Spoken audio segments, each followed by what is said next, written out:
A'udzu billahi minasyaitonir rajim. Bismillahirrahmanirrahim. Assalamualaikum warahmatullahi wabarakatuh. Sobat Al-Zamira Channel yang dirahmati Allah. Semoga kita selalu dalam keadaan sehat walafiat. Amin ya rabbal alamin. Di malam yang sepi, datanglah Ibnu Munkadir ke Masjid Nabawi di Madinah. Ia hidup di zaman tabi'in. Ia sholat tahajud dan berdoa. Setelahnya ia duduk bersandar di salah satu tiang.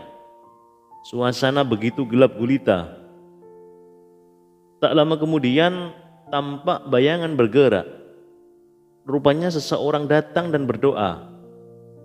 Kondisi memang sangat gelap gulita sehingga orang itu pun tak mengetahui ada Ibnu Munkadir di situ. Ya Allah, sungguh kemarau ini telah menyiksa sangat. Aku mohon padamu ya Allah, turunkanlah hujan pada penduduk Madinah, bisik orang itu. Waktu itu Madinah sedang dilanda kekeringan yang parah. Sudah banyak doa dan sholat istisqa yang diselenggarakan, tapi tetap saja belum mampu mendatangkan hujan. Tapi sesuatu yang luar biasa terjadi. Begitu orang tadi selesai berdoa, tak lama kemudian guntur menggelegar, kilat menyambar, dan turunlah hujan.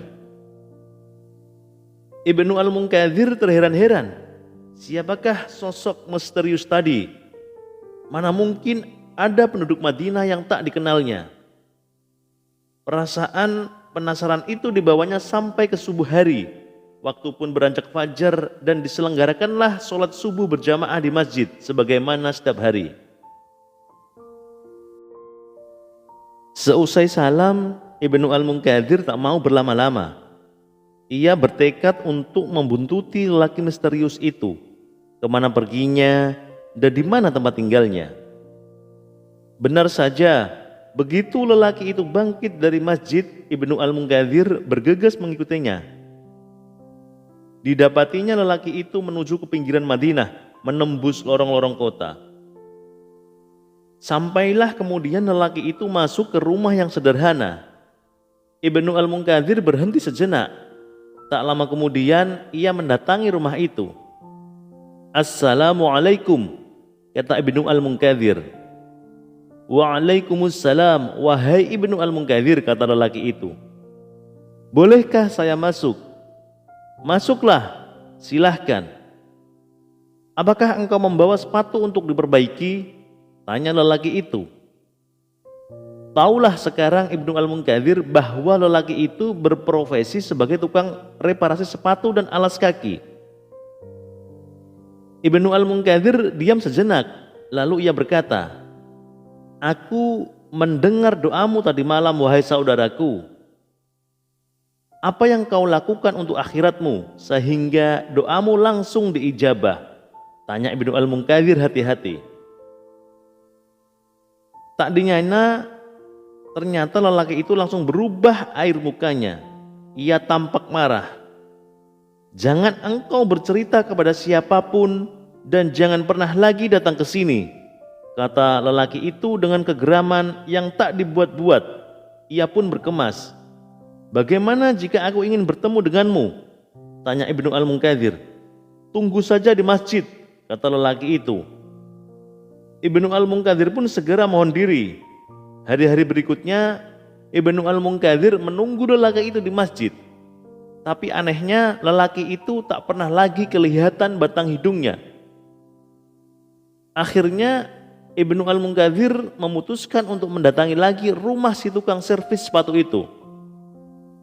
Assalamualaikum, katanya setelah sampai di sana. Waalaikumsalam, jawab yang punya rumah. Bisakah aku bertemu dengan lelaki yang memperbaiki sepatu? Tanya Ibnu Al-Munkadir. Tiba-tiba saja ada raut kekecewaan di wajah orang yang ditemuinya.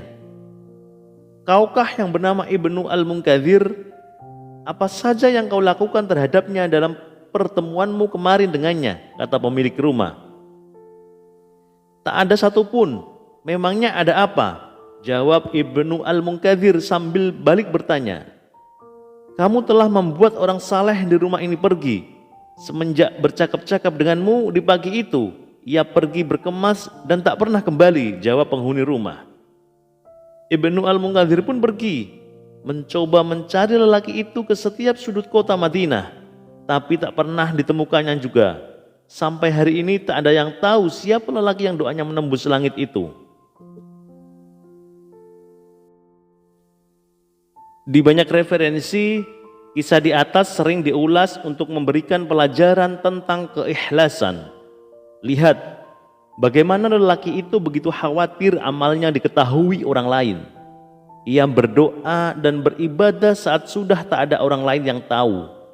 Dan begitu ia tahu bahwa ada seseorang yang mengetahui amalnya, ia begitu marah sampai membuatnya memilih berpindah rumah dan pergi dari Madinah. Kemarahan ini tentu bersumber dari kekhawatirannya akan amalnya yang diketahui orang lain, sehingga dikhawatirkan ada riya menghampiri.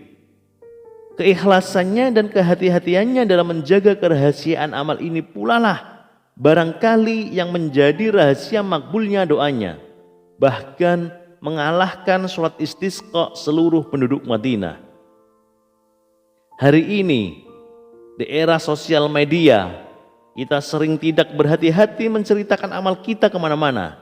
Haji, umroh, tilawah, semua ada ceritanya di Facebook, Twitter, Instagram, dan media sosial lainnya, lengkap dengan foto-fotonya. Ini tentu hal yang mestinya harus kita hindari. Biarlah Allah Subhanahu wa Ta'ala yang mengetahui amal kita. Tak ada gunanya memamerkannya kepada manusia. Semoga kisah di atas membawa manfaat. Lebih kurangnya mohon dimaafkan.